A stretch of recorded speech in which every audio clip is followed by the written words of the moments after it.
স্মৃতির চিলেকোঠা গল্প বাস্তের আড্ডাখানাতে আজ আপনারা শুনবেন গোপাল ভাঁড়ের গল্প।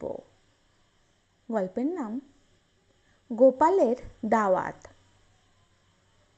গোপাল খেতে খুব পছন্দ করত। তো একবার বাড়ি ফেরার পথে দেখে এক বাড়িতে বিয়ে হচ্ছে, খাওয়া দাওয়ার আয়োজন চলছে, মন্দ না। গোপাল চট করে সেখানে ঢুকে পাত পেতে বসে পড়ল, খেতে শুরু করলো। এমন সময় বিয়ে বাড়ির লোকজন খেয়াল করলো, এই লোকটা তো অচেনা, এ তো দাওয়াতি নয়, এ কোত্থেকে এলো? তখন একজন তাকে চেপে ধরল। এই দাদা, আপনি তো আমাদের দাওয়াতি নন, খেতে বসলেন যে বড়? গোপাল ভাঁড়কে বিন্দুমাত্র বিচলিত মনে হলো না।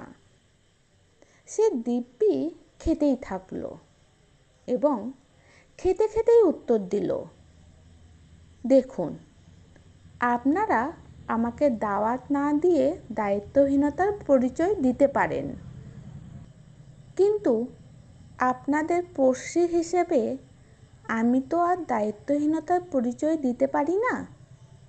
কি বলেন?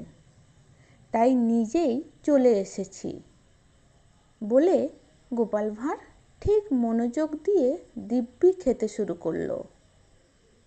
তখন উত্তর শুনে সবাই চমৎকৃত। উল্টে তখন সবাই তাকে তোষামোদ করে খাওয়াতে লাগলো। কেমন লাগলো আজকের গল্পটা শুনতে?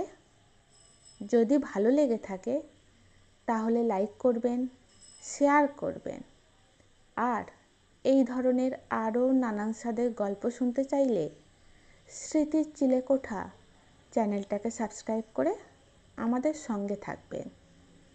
ভালো থাকবেন।